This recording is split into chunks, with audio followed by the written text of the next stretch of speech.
I have to ask you a question about your quilt project, which you did many years ago to commemorate the death of your mother.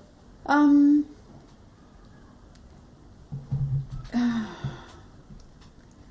you tell it from a quilting perspective, or do you tell it from a personal? So we'll go for the personal. So after we'd been living here, let me think, we came in December of 1987, 88, 89, 90, and 6. So 9 years.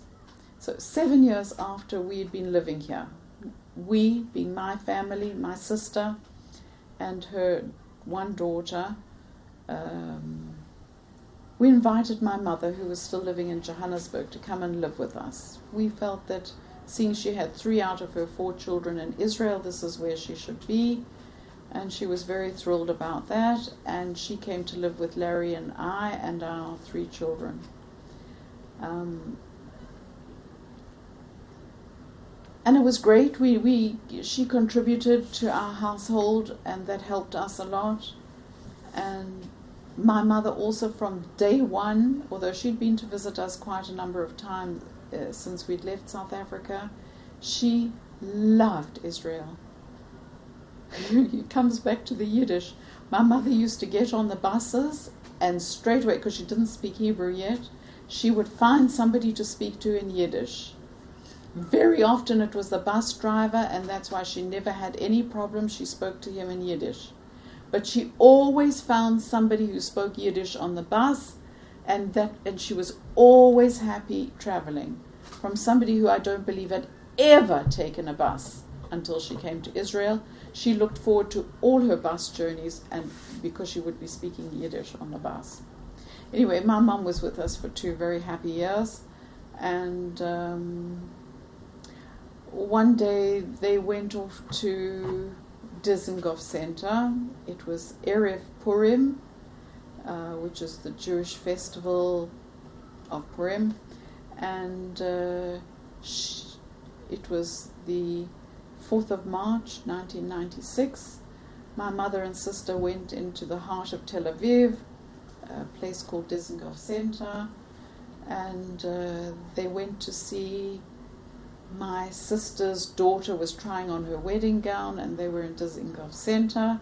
And after they'd seen that, my niece went into the center, but my mother and sister came out of the center, and they crossed over a zebra crossing with a suicide bomber who blew himself up right next to them, and unfortunately they were killed there. And it so happens that I was working quite near there, and I heard the blast.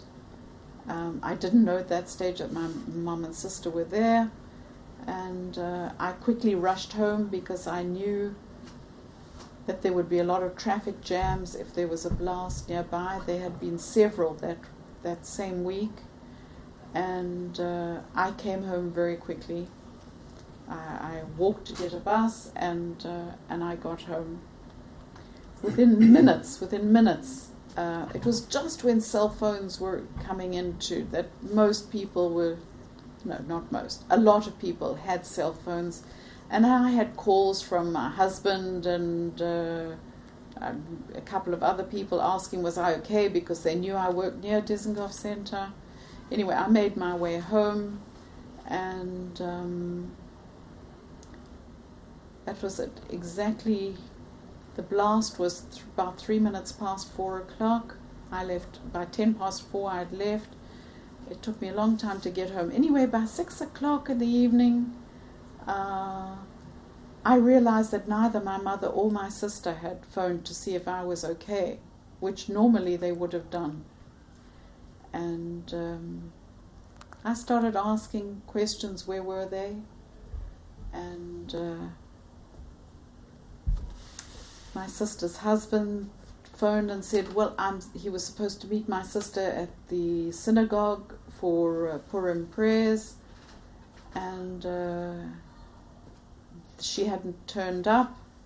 And this started a very long process of trying to establish where they were and contacting my niece, the one who was getting married, and finding out what had happened, when they left Dizengoff Center, and a very tragic story that ended soon after midnight, where my husband and my brother-in-law went in to identify their bodies. And yeah, it was a terrible time for us. And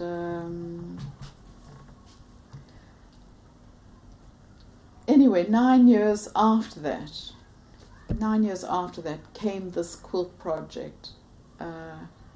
All the years after that, 13 people were killed at Dizengoff Center, my mom and sister, and 11 other victims were killed alongside them, and we had memorial services at the place where they were killed, and there is what's called an andata. Can't think of the translation of that.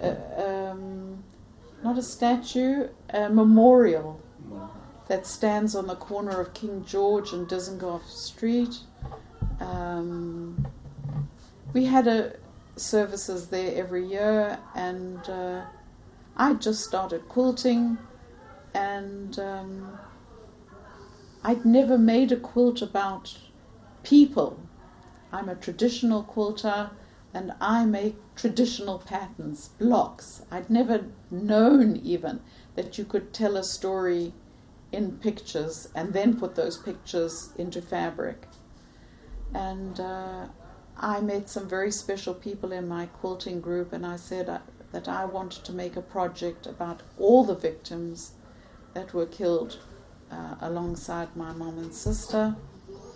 And they helped me to put this project together, and it was a way for me to finally really get to know the victims themselves and their families as I went with all of the quilters on the interviews, so that we could make these quilts. And we made 13 individual quilts. I joined them all together because I felt that they were, most of them, strangers to one another, but that they were all attached to one another.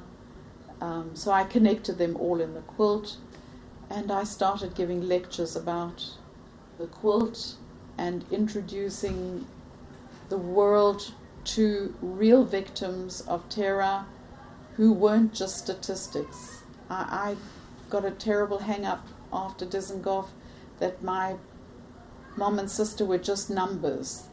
They were just number so-and-so was a terrorist victim, and number so-and-so, and I wanted them to be real people.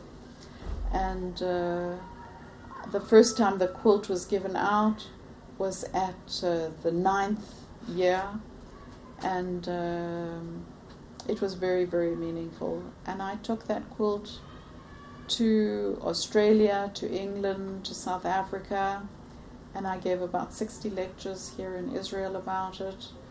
And I do know that anybody who has ever seen that quilt will never, ever forget seeing it. I know they will know my mother and sister's names, which were Sylvia Bernstein and Gail Belkin, and they will never be forgotten. So the quilt was very, very meaningful to me. And it helped heal me from the tragedy. In the lectures that I give about the quilt, I've always spoken positively about Israel. The tragedy never caused me to hate anybody. I never hated Arabs. I don't hate Arabs. I love Israel. I'm not afraid in Israel. I've never made my children feel afraid in Israel. I never restricted their movements. I've never restricted my movements. I went on buses straight away the week after. It didn't do that to me. It made me feel that my family became real soldiers for Israel, that the incident was one of fate. They were just in the wrong place at the wrong time. But I must say, I do measure time in my life as before Dizengoff and after Dizengoff. It is definitely a milestone in my life, and I do measure things from that time. Everything is so many years since Dizengoff, or it was so many years before Dizengoff. But as a family, we healed together. We were always able to talk about it. None of us bear any hatred to anyone about it. Yeah, we got on with life, and yes, we worked through it, and yeah, that's what happened.